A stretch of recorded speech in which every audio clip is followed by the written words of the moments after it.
사도신경은 이제 우리가 다 아는 것처럼 거의 대부분의 교회들이 고백하고 있습니다. 물론 이제 교단에 따라서 이제 저희 침례교회 같은 경우에는 교단 같은 경우에는 성경에 이제 기록되지 않은, 그러니까 성경에 있지 않은 부분들을 우리가 예배 때 고백하거나 하는 부분들을 좀 배제하기 때문에 좀 이제 근본적인 어떤 주의적인 어떤 신앙의 모습을 갖고 있어서 이제 사도신경을 예배 때 고백하지 않는 교회들도 거의 대부분 이제 그렇게 하고 있지만, 그 중에는 또한 이제 그 사도들의 그 신앙 고백을 또한 우리가 함께 고백함으로 말미암아 우리의 신앙이 신앙의 근본의 믿음이 무엇인지에 대한 부분들을 함께 고백하기도 합니다. 그 외 대부분의 교회들은 이제 사도신경을 고백하고 있습니다. 근데 사도신경이 언제 누가 어떤 이들이 이렇게 이제 고백했는지 작성했는지에 대한 어떤 역사적인 근거는 없습니다. 다만 이제 그런 여러 역사적인 어떤 이제 문서들이나 이런 부분들을 통해서 사도들이 고백했고 또 초대교회 때 그 고백 속에서 이제 예배 때 고백되어졌다라는 이제 문서들이 있습니다. 이제 초대 그 교보들을 통한 그 문서 편지나 이런 서신 속에 있었기 때문에 사도들이 고백한 고백이다라고 해서 사도신경이라고 이제 명명되어졌는데, 이제 다른 이름으로는 이제 사도신조라고도 부릅니다. 이제 라틴어로 크레도라고 해서 신조라고도 부르는데, 그 의미는 뭐 단순합니다. 나는 믿습니다. 내가 믿는 그 믿음을 이제 고백하는 이제 그런 의미인데, 이 사도신경이 중요한 이유 중에 하나가 뭐냐면 그 이후의 신앙 고백들의 어떤 이제 뼈대가 되어지는 고백이기 때문에 중요합니다. 그 후에 이제 니케아 신조라고 또 니케아 이제 공의회 때에 우리의 믿음은 무엇입니다라고 이제 니케아 신경을 이제 공표하고 그것이 이제 교회 안에서도 고백되어졌습니다. 그 니케아 신경의 이제 뼈대가 되어진 부분이 사도신경입니다. 그래서 상당히 비슷한 부분들도 많고, 다만 이제 거기에 이제 그때 당시에 있었던 이제 신학적인 논쟁이 있는데, 아리우스하고 이제 정통 신앙을 지키는 이들 가운데 논쟁이 있었습니다. 근데 이 아리우스에 대해 많은 추종자들이 있었는데, 그 아리우스가 가지고 있었던 가장 큰 문제점은 뭐냐면 성자 예수 그리스도에 대한 부분이었습니다. 그러니까 우리는 보통 우리의 믿음은 삼위일체의 하나님을 믿는 겁니다. 우리는 삼위일체의 하나님을 믿습니다. 그러니까 이 삼위일체라는 것이 우리가 솔직히 설명하기도 좀 어렵고 또 이해하기도 어렵습니다. 왜냐하면 본질은 하나인데 위격이 세 개다. 그러니까 위격이 세 개다라는 의미가 이제 인격이거든요. 그러니까 영어로는 person인데 이 인격이 세 개다. 그걸 이제 동양 쪽에서는 좀 더 높인 표현으로 위격이라고 얘기를 하는데, 위격으로 성부의 위격이 있고 성자의 위격이 있고 성령의 위격이 있습니다. 그러니까 이 세 하나님인데 이분이 하나예요. 일체. 그래서 이것을 설명하기 위해서 여러 수단으로 이제 설명을 하다가 이단이 된 경우도 많아요. 그래서 우리가 보통 이제 흔히 이것을 설명할 때 많이 하는 방법들 중에 양태론을 가지고 이야기를 하는데, 그게 이제 그 교회 역사에서 보면 이단적인 설명으로 이해되어졌습니다. 그러니까 양태론은 간단한 거예요. 뭐냐면 그냥 누구한테는 아버지고 누구한테는 남편이고 또 누구한테는 직장의 지위는 부장이든 어떤 직장의 어떤 사람이고, 그러니까 근데 본인은 하나잖아요. 근데 그 양태에 따라 그 상황에 따라서 그 양태가 변한다라고 해갖고 이제 그렇게 삼위일체를 설명했는데 잘못된 설명이에요. 왜냐면 그 자체는 실제로 위격이 나누어져요, 안 나눠져요? 안 나눠지니까. 그러니까 이제 그런 잘못된 설명들을 많이 하는데,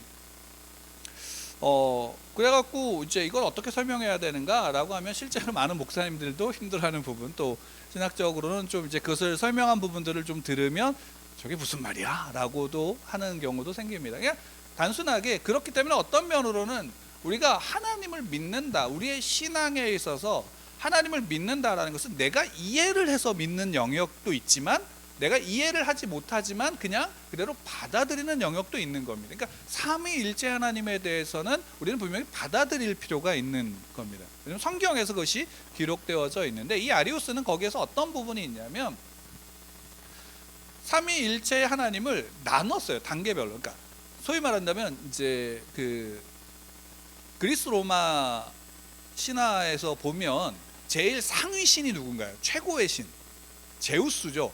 그리고 제우스가 낳은 아들 뭐 아레스나 뭐 이런 헤라는 아니고 그 갑자기 뭐 여러 헤라클레스나 이런 이제 또 영웅들로 표현되어지는 이들이 있지만, 그러니까 최고의 신이 있고 그 하위 신들이 있어요. 그러니까 어떤 신하든지 가면 세상을 창조하는 그 신들, 고대 근동에서도 그런 그 신화들이 있어요. 그러니까 아누라고 하는 최고의 신이 있고 그의 사체 위에서 다른 신들이 생겨나기도 하고 또 그 안에서 인간이 태어나기도 한다, 뭐 이런 창조 설화나 이런 부분들이 있는데, 그러다 보니까 삼위일체를 하다 보니까 그러면 최고 신은 누굴까요? 우리 기독교 안에서 성부 하나님이 최고 신이 되는 식으로 설명을 하고, 성자 하나님은 그보다 못한 분, 또 성령 하나님은 또 그보다 못한 분, 이런 식으로 설명을 해버린 거예요. 그러니까 실제로 성경은 그렇게 이야기하지 않거든요. 그 세 분은 동일한 분이에요. 영원 전부터 함께 하셨던 분이고 영원까지 함께 하시는 분이에요. 그러니까 곧 성부 하나님도 하나님이고 성자 하나님도 하나님이시면 성령 하나님도 하나님이신 거예요. 근데 그 부분에 대해서 이렇게 당시에 이제 설명하기 위해서 구분을 짓고 이야기했던 바가 사람들한테 이해가 좀 더 도움이 되니까 많은 사람들이 그것을 따르기도 했고, 또 그것에 대한 문제 때문에 이제 니케아 공의회가 생겼고 거기에서 회의를 하면서 그것을 정죄했죠. 그래서 니케아 신조를 보면 거기에 이제 그러한 가르침을 따르는 자는 파문한다라고도 명시하기도 합니다. 물론 우리가 이제 오늘 사도신경을 보니까 사도신경은 또 그 영향이, 그 시대에 영향이 있을까요, 없을까요? 영향이 있어요. 그러니까 우리가 사도신경이 고백되어진 초대교회 당시에 가장 큰 그 믿음의 고백 속에 있었던 문제점들이 뭐였냐면 예수 그리스도에 대한 부분이었어요. 그러니까 유대인들은 예수 그리스도를 메시아로, 그리스도로 받아들이는 게 쉬울까요, 어려울까요? 어려웠어요. 왜냐하면 그들은 그들이 기대했던 메시아가 있거든요.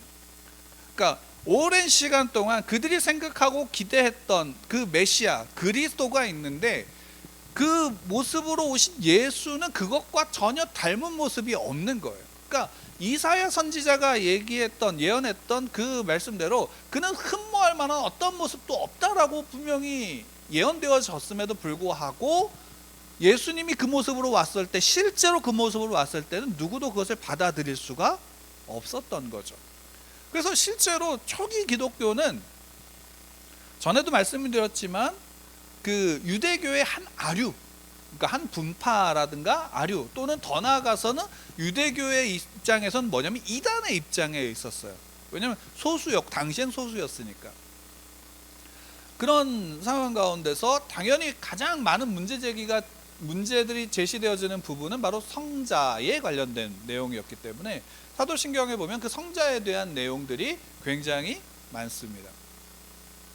그럼에도 불구하고 이제 이것이 이제 많은 이들 가운데 고백되어지고, 당시에 또한 믿는 그리스도인으로서 유대인들도 이 믿음, 그러니까 예수 그리스도가 나의 메시아, 나의 그리스도이심을 고백함으로 말미암아 하나님이 어떤 분인지에 대한 부분까지도 함께 이어지는 거죠. 그러니까 우리가 이런 식으로 볼 수 있어요. 여러분, 우리가 하나님을 믿죠. 여호와 하나님을 믿죠.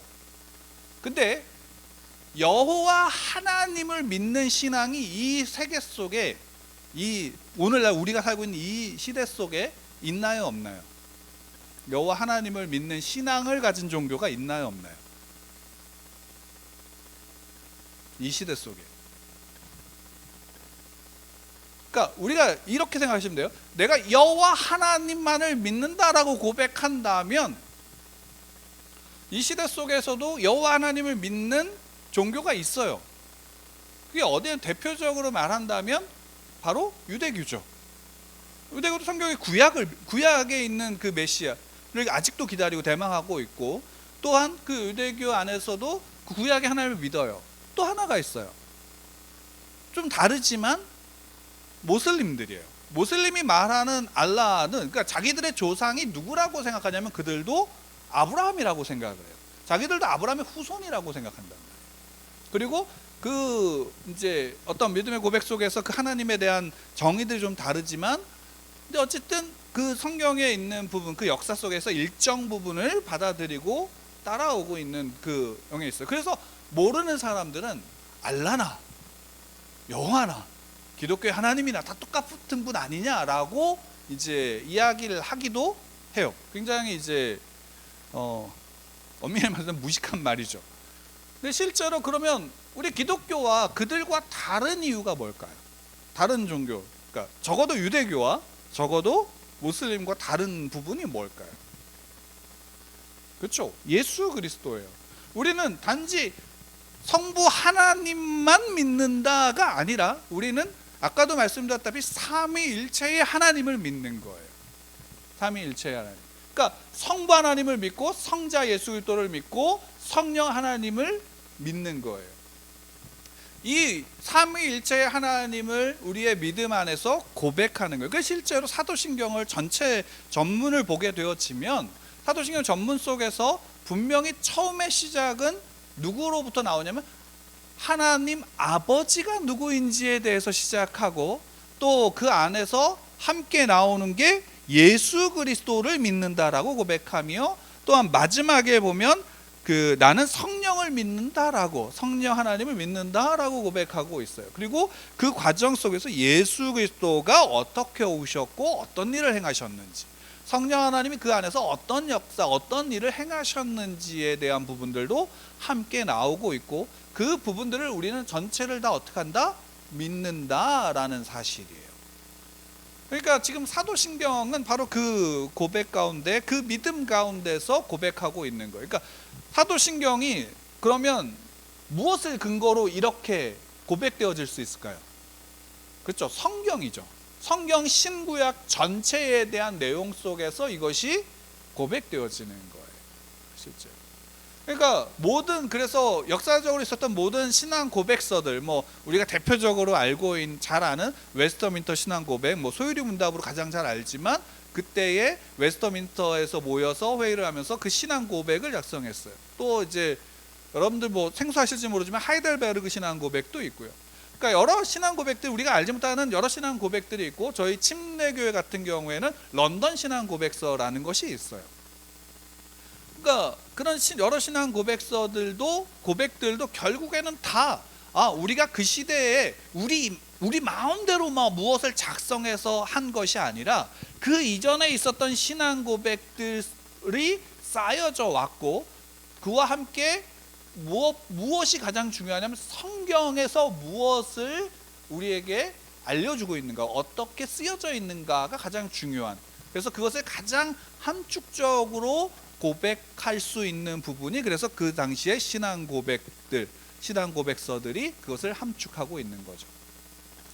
그래서 이 부분이 굉장히 중요해요. 여러분, 우리가 나는 믿는다라고 할 때 그 믿음은 삼위일체 하나님을 믿는 겁니다. 삼위일체의 하나님. 그러니까 어떤 한 분은 크신 하나님만 믿는다, 또 성자만 믿는다, 성령 하나님만 믿는다. 근데 실제로 우리 가운데 은연중에 그런 경우가 많아요. 우리가 삼위일체 하나님을 믿는다고 하지만 실제로 사람들 중에 신앙 가운데서 성경에 있는 내용들 중에서 편식을 하는 경우가 많아요. 구약은 조금 나랑 상관없는 것처럼, 또는 신약은 좀 가벼워, 전체적으로 어떤 내용인지 잘 모르겠어 라고 하는 경우에서 신약을 좀 배제하기도 하고, 그런 부분들이 있어요. 근데 실제로는 신구약이 모두가 합쳐져서 그 안에 있는 모든 것 속에서 하나님이 누구인지가 드러나고, 예수 그리스도가 누구이신지 드러나고, 성령 하나님의 누구이신지가 함께 드러나는 부분들이에요. 더군다나 이제 이 사도신경이 주기도문도 마찬가지인데, 예수님께서 가르치신 기도도 마찬가지인데, 좀 안타까운 부분은 이거예요. 뭐냐면 이 고백이 너무 습관적으로 하고 있는 부분이에요. 습관적인 거죠. 그러니까 이 고백 하나하나 속에서 있는 이 고백이 진실로 나의 고백이 되어지는 과정이 없고, 예배 때 그냥 하고 있으니까 어떤 암기하는 거예요. 암기하는 거를 그냥 그대로 하는 것뿐이지 나와는 상관이 있어요, 없어요? 나와는 상관이 없는 거예요. 이게 실제로는 더 큰 문제가 되는 거죠. 실제로 그것은 뭐냐면 우리의 신앙의 괴리를 가지고 와요. 신앙 속에서. 그래서 사도신경에서 가장 이제 그 부분을 우리가 좀 생각할 필요가 있고, 또 하나는 뭐냐면 사도신경의 이 신앙, 믿음을 고백하기 위해서 필요한 전제가 있어요. 이 사도신경의 믿음을 온전히 고백하기 위한 전제가 있어요. 그것이 무엇인지 아시나요? 전제. 믿음이죠. 당연히 믿음이죠. 그건 뭐냐면 어떤 믿음이냐면 예수 그리스도를 나의 구주로 영접해야 되는 거예요. 이해가 되시나요? 그러니까 예수 그리스도를 나의 구주로 영접할 때 하나님이 나의 아버지가 되시는 거죠. 그리고 예수 그리스도를 통해서 내가 구원받게 되어지는 거예요. 그럼 구원받은 자의 온전한 믿음은 이것이다 라는 거죠. 그렇죠? 예수 그리스도를 통하지 않으면 성부 하나님을 알 수가 없죠. 성령 하나님도 알 수가 없는 거예요. 그래서 우리는 실제로 우리 안에 아까도 이제 그런 아리우스 이단이나 이런 부분들, 뭐 양태론 이단도 말씀을 잠깐 드렸지만, 실제로 우리 안에 간혹 어떤 문제가 좀 발생을 하냐면, 성부 하나님, 그래 여호와 하나님이가 많이 나오니까 인격적이고 또한 천지를 창조하신 분이야 라는 부분으로 인정을 하지만, 또 예수 그리스도는 또 그분이 오셔서 직접 행하신 십자가의 사역이나 이런 부분들이 있으니까 우리가 받아들이지만, 성령 하나님에 대한 부분에 대해서는 인격적인 분으로 그분을 인지하기보다는 어떤 부분으로만 더 그분을, 성령 하나님에 대해서 대하는 경우가 많냐면 그냥 능력에 대한, 그러니까 비인격적인 어떤 능력에 대한 부분으로 성령 하나님을 대하는 경우가 많죠. 실제로 그것은 실제로 우리의 신앙에서 굉장히 많은 왜곡을 가지고 오고, 그 왜곡 속에서 우리나라 안에서 발생하는 여러 사이비들이 생기는 거예요. 그 왜곡 속에서 실제로 성령에 대한 잘못된 오해 속에서 그런 이단들이, 사이비들이 생기게 되어지는 부분들이 있다라는 거죠. 그래서 사도신경은 그 부분에 대해서 분명히 하고 있어요. 뭐냐면 성부와 성자와 성령은 삼위의 하나님으로서 동등한 분이다라는 것이죠. 한 분 하나님이시다라는 사실. 때로는 성령 하나님의 역사를 하나님이라고 표현하기도 하고, 성자 예수 그리스도의 어떤 모습을 하나님으로서 표현하기도 하고, 또한 뭐 창조사역에는 성부 하나님에 대한 부분을 당연히 하나님으로 표현하기도 합니다. 그래서 그 시담자 혼용되어진 부분, 특히나 요한계시록에서 보면 어린 양을 어떤 위치로 놓냐면 성부 하나님의 자리로 놓고 있는 그 모습들을 우리는 요한계시록을 통해서 함께 볼 수 있는 내용들이 많이 있습니다. 자, 우리가 그렇기 때문에 사도신경을 고백하는 부분에서 중요한 부분은 뭐냐면 이거죠. 오늘 히브리서 말씀 6절 말씀, 11장 6절 말씀에서 분명히 하고 있는 게 뭐냐면 믿음이 없이는 하나님을 기쁘시게 하지 못한다라고 하고 있는 거예요. 그러니까 우리가 우리의 신앙, 기독교의 신앙, 모든 그리스도인들이 갖는 그 삶의 목적, 삶의 이유, 또 삶에서 정말 추구하는 방향성들은 하나님의 뜻대로 살고 싶다라는 거죠. 근데 하나님의 뜻대로 살고 싶은 이유가 뭐예요? 하나님을 기쁘시게 하기 위함이에요. 그래서 우리가 거기에서 착각하는 부분이 뭐냐면 하나님을 기쁘시게 하기 위해서 하나님의 뜻대로 행한다. 그래서 내가 어떤 하나님의 뜻대로 행하기 위한 어떤 행위의 모습을 가지고 내 믿음을 나타내려고 하는 거죠. 그 대표적인 부류들이 누구냐? 바리새인들이에요. 바리새인들이 실제로 그들이 행했던 그 율법의 행위들은 틀렸다 맞다를 논할 계제가 아니에요.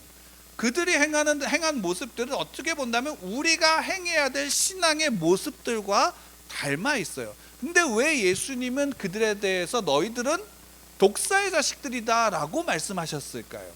그 이유는 뭐냐면 행위 그 자체가 목적이 되어지고 그 행위 자체로 하나님을 기쁘시게 한다라고 했지만 거기에 무엇이 벗어난 거예요? 그 본질인 그 믿음이 없는 거죠. 참된 하나님의 그 하나님을 기쁘시게 하는 믿음이 그들 가운데 없었던 거예요. 실제로 사울에게 사무엘이 얘기했던 순종이 제사보다 낫다라고 했던 이유 중에 하나가 거기에 있어요. 사울이 그 어떤 미사역으로 이것은 하나님께 드리기 위해서 가장 좋은 것으로 남겨놨습니다 라고 하더라도 결국에는 사무엘이 간파한 건 뭐예요? 그 안에 있는 탐욕이고 그 안에 있는 욕심이며 시기와 질투, 더군다나 그 안에 누가 없어요? 하나님이 없는 거예요. 하나님이 없는 거죠. 그 사실이 하나님을 기쁘시게 할 수 없었던 거예요. 그러니까 사울이 버림받은 이유는 그 원인은 누구에게 있는 거예요? 사울 자신에게 있는 거죠. 왜? 하나님을 기쁘시게 하기 위한 다른 수단으로서 하려고 했지만 결국에는 무엇이 없는 건 믿음이 없다라는 거죠. 그럼 다윗은 그럼 사울보다 더 잘했냐? 우리가 실제적인 관점에서 본다면 다윗이 잘한 모습은 없어요. 어떻게 보면 다윗은 남의 아내를 빼앗고 살인을 저지른 인물이죠. 그 왕이니까 그게 다 인정되어졌지만 실제로 다윗 자체는 굉장히 어떻게 보면 사울보다 더 도덕적이고 치명적인 죄를 지은 사람임에도 불구하고 하나님이 다윗에게 너는 나와 합한 자다라고 했던 것은 뭐냐면 그 안에 하나님을 향한 믿음이 하나님을 기쁘시게 했다라는 거예요. 왜냐하면 실제로 6절 말씀 전에 누가 나오냐면 에녹이 나오는데 에녹은 죽음을 보지 않고 옮겨졌다라고 11장 5절에서 말씀하고 있죠. 그 하나님이 그를 옮기심으로 다시 보지 아니하였느니라. 그는 옮겨지기 전에 하나님을 기쁘시게 하는 자라는 증거를 받았다라고 기록되어져 있어요. 그러니까 하나님을 기쁘시게 하는, 그럼 하나님을 기쁘시게 하는 게 뭐야? 믿음이다라고 이야기하죠. 그럼 그 믿음이 뭐야? 하나님께 나아가는 자들, 그 하나님께 나아가는 자, 하나님을 기뻐하는 자들은 누구냐? 반드시 뭘 하는 거예요? 그가 계신 것을 믿어야 되는 거죠. 하나님이 살아계신 하나님이다라는 사실을 믿는 거고, 또한 그가 자기를 찾는 자들에게 상 주시는 이심을 믿어야 한다라고 선언하고 있는 거예요. 그 다음에 다시 믿음으로 노아의 이야기가 나오는 거죠. 그러니까 믿음은 뭐냐? 결국 우리가 마태복음 16장 16절에서 사도 베드로가 예수님 앞에서 그 모든 사도들을 대표해서, 제자들 대표해서 고백했던 신앙 고백이 있죠. 너희는 나를 누구냐라고 예수님이 물으셨을 때 베드로가 뭐라고 고백해요? 주는 그리스도시요 살아계신 하나님의 아들이십니다라고 고백하죠. 그 고백이 중요한 거예요. 주는 그리스도이십니다. 근데 그는 누구냐? 살아계신 하나님의 아들이시다라는 거예요. 그래서 실제로 사도신경에서 처음에 시작하는 것 전문의 시작을 보면 어떻게 고백되어져 있나요? 나는 전능하신 아버지 하나님 천지의 창조주를 믿습니다라고 되어져 있죠. 그러니까 지금 이 고백에서는 무엇을 전언하고 있냐면 전능하다라는 것과 천지를 창조하다라는 것을 하고 있어요. 근데 여기서 중요한 부분이 이거예요. 천지를 창조하신 원인이 어디에 있어요? 그분의 전능하심에 있는 거죠. 하나님은 전능하시기 때문에 천지를 창조할 수 있는 거예요. 근데 천지의 창조 안에는 무엇을 담고 있냐면, 그러니까 우리가 흔히 잘 아는 무에서부터 유를 만들어내신 하나님, 그러니까 온 우주 만물의 모든 것이 아무것도 없는 것 속에서 그 어떤 하나의 유를 만들어내신 분이 누구예요? 하나님이시다라는 거죠. 여기에 담겨져 있는 바는 모든 우주 만물의 근원이 누구시다? 하나님이시다라는 고백이 있는 거예요. 또 하나는 뭐냐면 이거예요. 하나님의 창조 안에 담고 있는 것은 전에도 우리가 함께 말씀을 나눴지만 창조는 단순하게 무에서 유를 만든 것만이 아니라 실제적인 창조의 모든 본질은 뭐냐면 질서라고 말씀드렸죠. 왜? 창조 전에는 무엇밖에 없어요? 혼돈밖에 없는 거죠. 공허밖에 없는 거예요. 근데 그 혼돈, 무질서 속에서 하나님의 질서를 만드셨다라는 사실은 뭐냐면 하나님이 창조하신 이 피조세계, 하나님이 창조하신 이 피조세계는 누구의 질서로 보존되고 있는가라는 거예요. 누구의 질서로 보존되고 있어요? 하나님의 질서로 보존하고 계시는 거예요. 그러니까 하나님의 섭리하심이 여기에 있는 거예요. 하나님이 그 하나님의 질서와 하나님의 뜻으로 그것을 보존하시는 거죠. 거기에 또 하나가 뭐냐면 누가 통치하고 계시는 거예요? 하나님이 통치하고 계신 거예요. 그 하나님의 보존과 통치가 이 하나님의 피조 세계에 있다라는 사실이에요.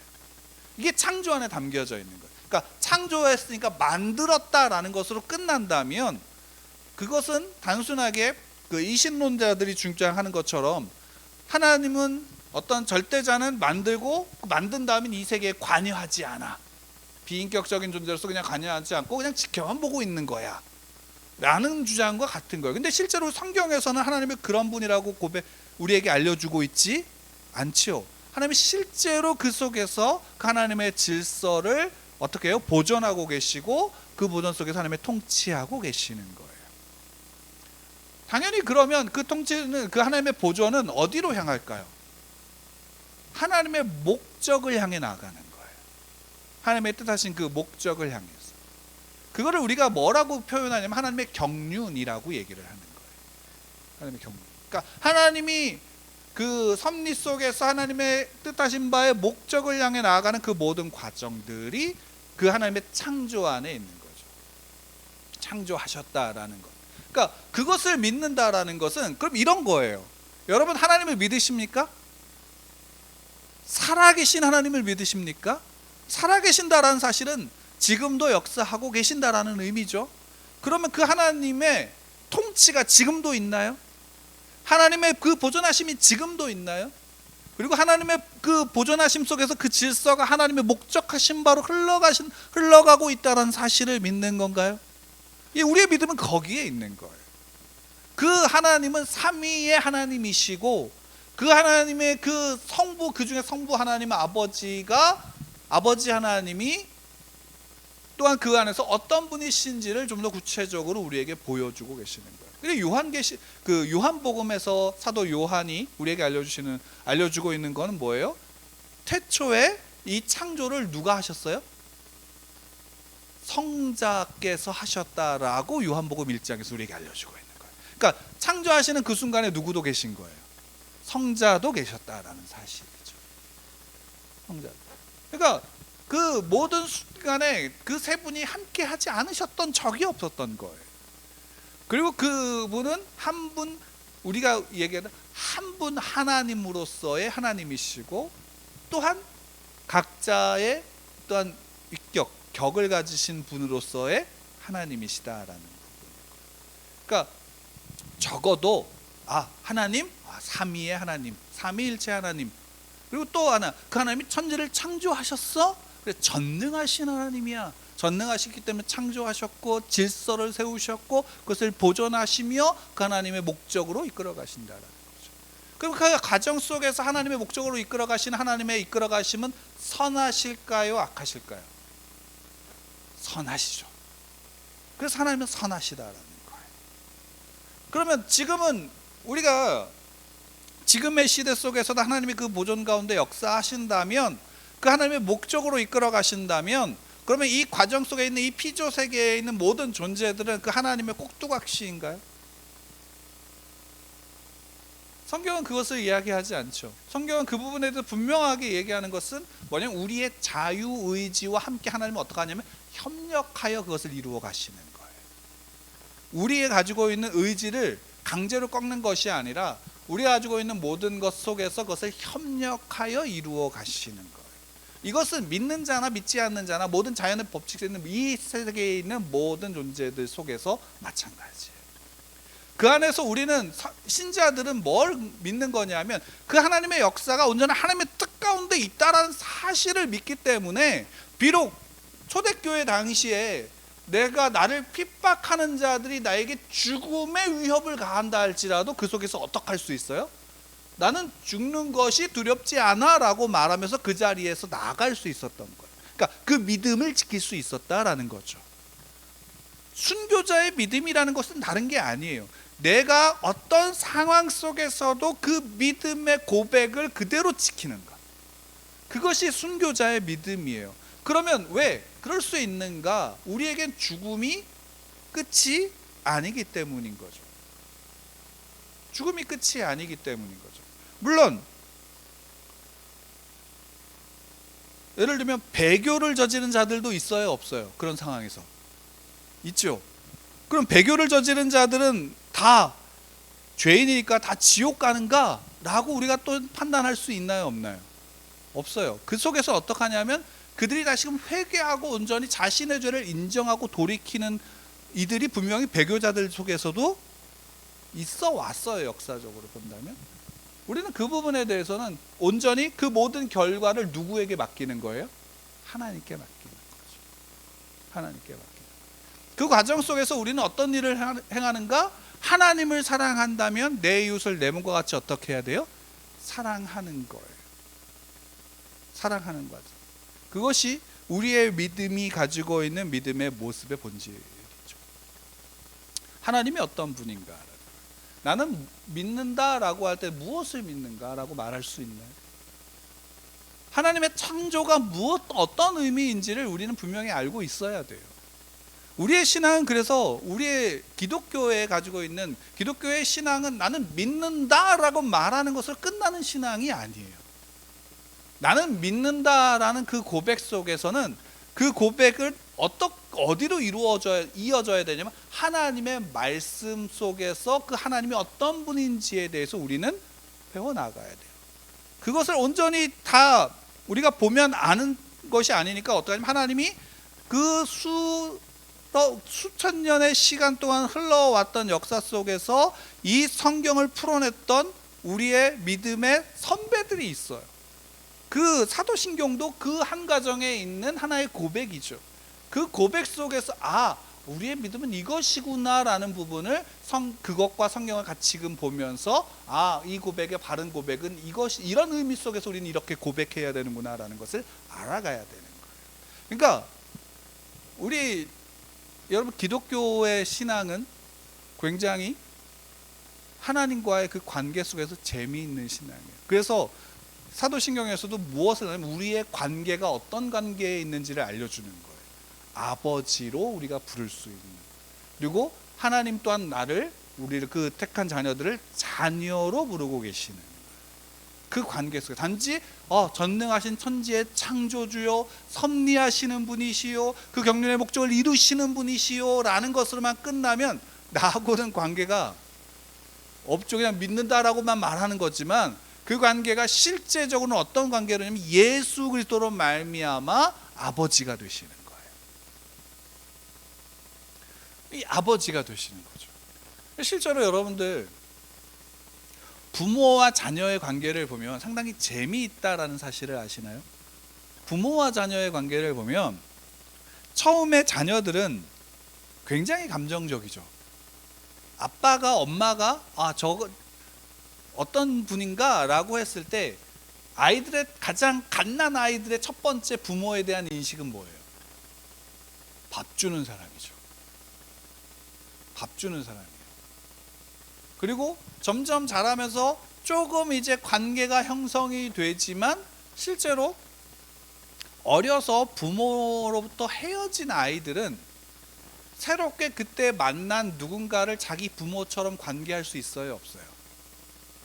관계할 수 있어요. 그러니까 소위 말하면 양자 양녀로 보내진 아이들은 그곳에서 자라면서 내 양부를 내 진짜 아버지로 인식하면서 자랄 수도 있어요. 그러니까 뭐냐면 무슨 이야기냐면 어렸을 때는 뭐냐면 감정적인 경우가 많죠. 그리고 내게 잘 해주는 사람이 내 아버지가 어머니가 될 수 있는 여지도 많아요. 근데 점점 자라면서 사춘기가 될 때는 내 엄마 아버지를 분명하게 인식하지만 엄마 아버지의 무엇을 보게 되어지냐면 모자란 점을 보기 시작하는 거예요.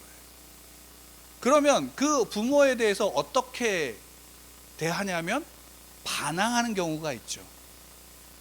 반항하는 경우가 있어요. 왜 이렇게 하냐라고 하는 거예요. 나한테 왜 이거 안 해줘? 라고 따지는 경우가 있죠.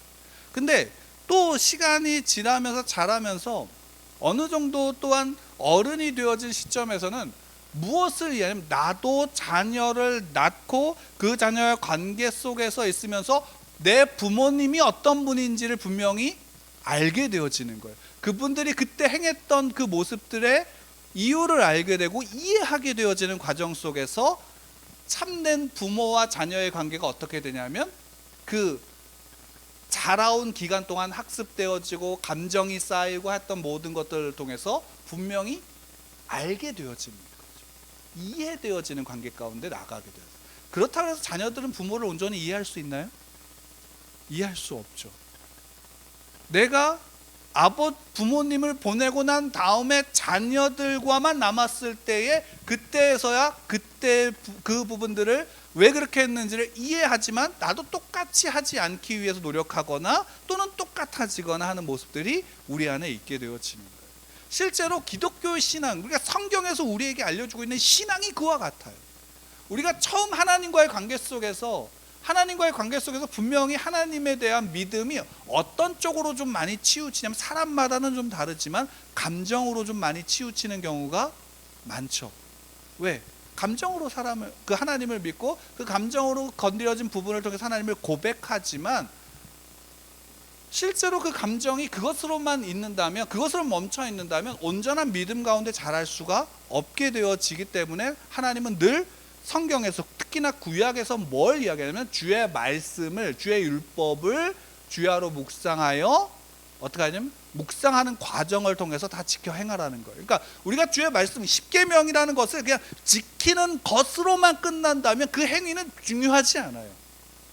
그것 속에서 흐르고 있는 하나님을 사랑하고 하나님이 나를 사랑하는, 내 이웃을 내 몸과 같이 사랑하라고 하는 그 본질, 하나님과의 관계의 본질이 그 안에 담겨져 있어야 되는 거예요. 그것이 묵상하는 과정이 없이 행하는 것은 그냥 단순한 행위일 뿐이고 그것은 믿는 자와 믿지 않는 자는 모두 다 동일할 뿐이에요.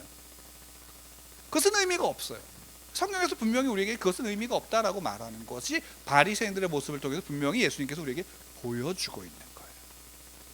그럼 우리는 그 본질 속에서 그 관계를 찾아가는 거예요. 그 사실을 우리는 좀 더 인지하고, 그렇기 때문에 우리는 더 우리의 믿음 안에 있는 그 믿음의 고백이 정말로 내가 믿는 하나님이 어떤 하나님인지를 성경을 통해서 실제로 묵상해야 되는 거예요. 그러니까 묵상은 다른 표현으로 공부해야 되는 거예요. 공부하라는 단어가 좋진 않지만 공부해야 돼요. 그리고 그 공부 속에서는 그 성경을 이해하기 위해서 필요한 게 뭐예요? 기도예요. 성령 하나님의 역사가 없이는 그 성경 속에 있는 그 하나님에 대한, 하나님을 알아갈 수 있는 그 내용들을 우리는 이해할 수가 없기 때문이죠. 예수님은 그 모습을, 그것을 온전히 우리에게 보여주셨어요. 그래서 우리는 어떻게 하냐면 예수님처럼 살아가야 된다라고 우리는 늘 고백하고 있는 거죠. 여러분, 나의 믿음이 무엇입니까? 라고 여러분 고백할 수 있을까요? 만약에 할 수 없을 때 여러분들 신앙 고백, 사도신경을 통해서 신앙 고백을 하셔도 됩니다. 근데 그러려면 그게 필요하겠죠. 이 신앙 고백 속에 있는 의미들을 우리가 알 필요가 있는 거예요. 그리고 그것이 진짜로 그 시대에 2000년 전에 사도들의 고백으로서 지금 내게 있는 게 아니라 나의 고백으로서 지금 내게 있어야 하는 거예요. 내 삶의 모든 기준 속에서 그것이 고백되어져야 되는 거예요. 여러분, 그래서 사도신경이 우리에게 한편으로는 중요한 이유가 거기에 있어요. 그 믿음을 분명하게 고백할 수 있기를 축원합니다. 그 고백 가운데 우리가 있는 거예요. 예수 그리스도를 믿는다라는 것은 단순하게 나 믿으니까 교회 가고 교회 가서 예배 드리니까 나는 천국 가라는 차원의 모습이 그 고백이 아닙니다. 초등학교 아이들은 지금 믿기 시작한 이들은 그럴 수 있죠. 그러나 1년이 지나고 2년이 지나고 5년이 지나고 10년이 지나고 20년이 지난 다음에도 그러고 있다면 심각한 문제예요. 심각한 문제. 저와 여러분, 우리 예수누리교회 안에서 이 믿음에 대한 올바른 그 믿음이 세워지기를 축원합니다.